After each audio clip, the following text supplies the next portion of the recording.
Shumë qytetarët e Republikës së Kosovës, të cilët jetojnë jashtë vendit, kanë shprehur pakënaqësi dhe kanë ngritur dyshime lidhur me fletë votimet që janë dërguar me postë nga KQZ-ja për zgjedhjet e përgjithshme të 7 qershorit që pritet të mbahen në Kosovë. Edhe siç jetë ashiqare, nuk ka kur farë këto fletë votime. Këto janë dy kuvetat. Edhe as udhëzuesi nuk është mrena i votimet dhe nuk janë as qeritat e sigurisë për votimin.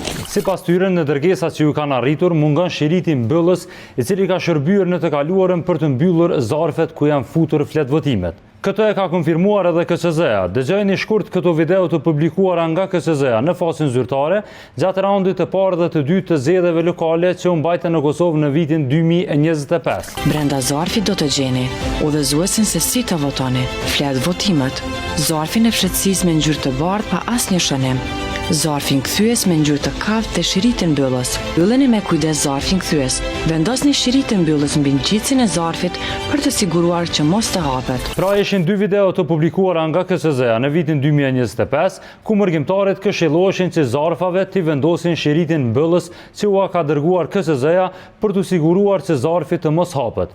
Ky shirit mbyllës që siguronte mos hapjen e zarfave tek mërgjimtarët ose atyre që votojnë me postë, sipas informacioneve të Gazetës Nacionale, nuk i është dërguar mërgjimtarëve as për zgjedhjet e kaluara që u mbajtën në dhjetor të vitit 2025, pra zgjedhjet e përgjithshme paraprake dhe këto zgjedhje që do të mbahen tash.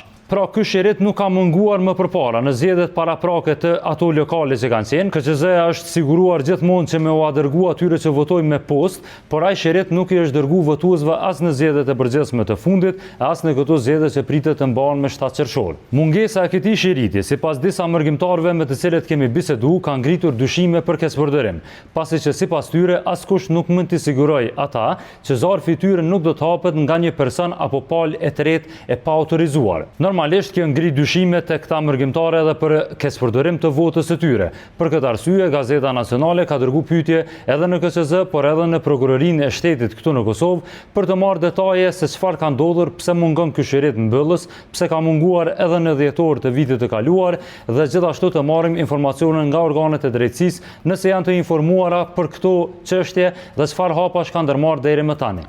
Okej, kjo video është injizuar dje, që e po deri tash KQZ-ja domethënë me 26 maj ka reaguar edhe përmes një komunikatës për media, ka thonë që pas shqetësimeve të ngritura nga disa votues jashtë Kosovës për mungesën e shiritit nxitës në pakon e votimit përmes postës, KQZ-ja vlerëson të nevojshme të sqarojë disa çështje. Ndërkohë domethënë ka pranuar që mungon, sikur në zgjedhjet që mbajt në dhjetor 2025-s, siç e kemi përmendur në video, pra ka thonë që nuk është paraparë përdorimi i shiritit nxitës të KQZ-s, i cili është përdorur në zgjedhje lokale. Më poshtë në komunikati kanë përmendur disa elemente tjera të sigurisë të ngjashme me fletë votimet që përdoren në Kosovë, i kanë përmendur domethënë që nuk ka mundësi për keqpërdorimi, pra më shumë është bërë si sqarim për qytetarët cilët kanë ngritur dyshime me të drejtë domethënë. Tash KQZ-ja ka përmendur domethënë se s'ka pas në dhjetor të vitit 2025 në zgjedhjet nacionale, pra të përgjithshme, edhe në këto zgjedhje nuk është parapo pra shiriti i sigurisë ose shiriti mbyllës. Qytetarët normalisht kanë të drejtë me pas shqetësime për votat e tyne, a ju hapet ajo zarfi, kështu që besoj kjo mbetet me u sqaru edhe pe organeve të drejtësisë nëse kanë pranuar ndonjë ankesë, nëse kanë nisë në hetim ose mbledhje të provave nëse munden me u keqpërdor këto zarfe ose votat prej jashtë.